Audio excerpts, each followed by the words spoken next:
Hello, my name is Gabriel, and I will be going over Romans chapter 10, verses 13 through 18. To start with, this chapter is, how I normally interpreted it was kind of a missionary chapter. It was one that kind of promoted going out into the field and getting the message out to the unreached, which I definitely think is a solid word to get from this passage. But I do think that it serves more as a rebuke to people who reject the gospel and a rebuke to people who reject the goodness of God and how he revealed himself even through nature and creation. So, that being said, I will read the passage. So it's chapter 10, verses 13 through 18. It goes, "For everyone who has called on the name of the Lord will be saved. How then will they call on him in whom they have not believed? And how are they to believe in him whom they have not heard? And how are they to hear without someone preaching? And how are they to preach unless they are sent? As it is written, how beautiful are the feet of those who preach the good news? But they have not all obeyed the gospel. For Isaiah says, Lord, who has believed what he has heard from us? So faith comes from hearing, and hearing through the word of Christ. But I ask, have they not heard? Indeed they have, for their voice has gone out to all the earth, and their words to the end of the world." So that ending part, verses 14 and 15, it goes through a lot of questioning, and that's kind of where we get that. How can people hear if we're not sent? They don't have anybody to preach to them. And then it goes down to how beautiful are the feet of those who bring good news. If you actually go to that passage in Isaiah 52 verses 7, the passage above that, it says, "Therefore my people shall know my name. Therefore in that day I am the one who is speaking. Here I am." And that is God speaking through Isaiah.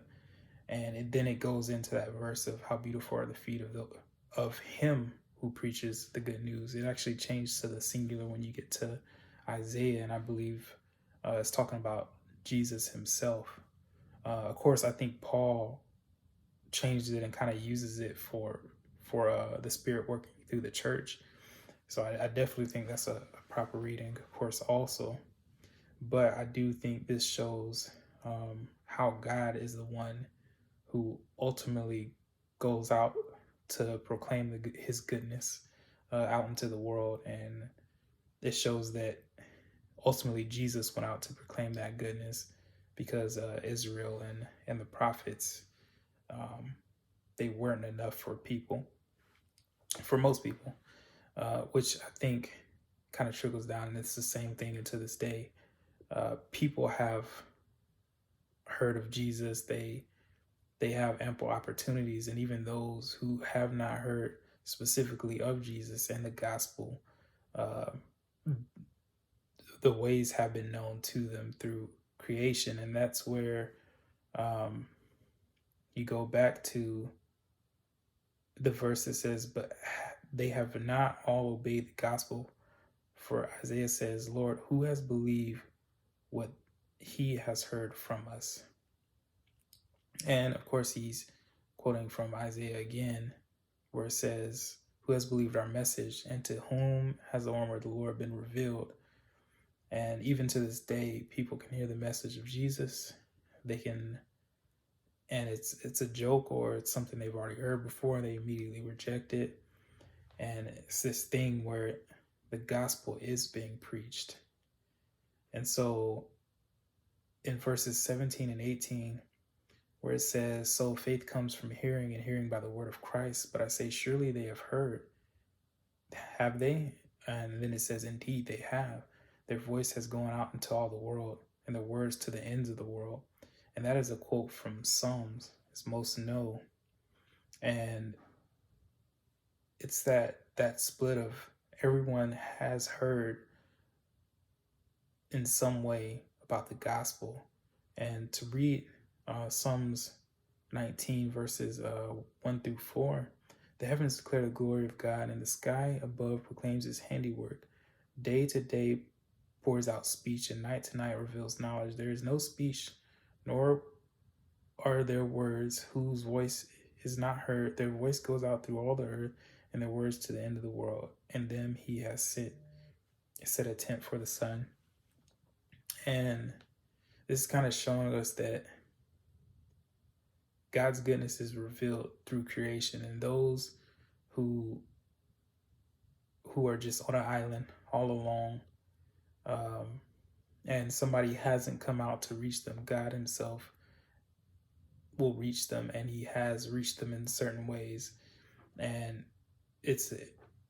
no one will have an excuse at the end of the day why they rejected the gospel or saying they have never heard, because Paul says here that they have heard, and it is through creation if somebody hasn't delivered that message to them.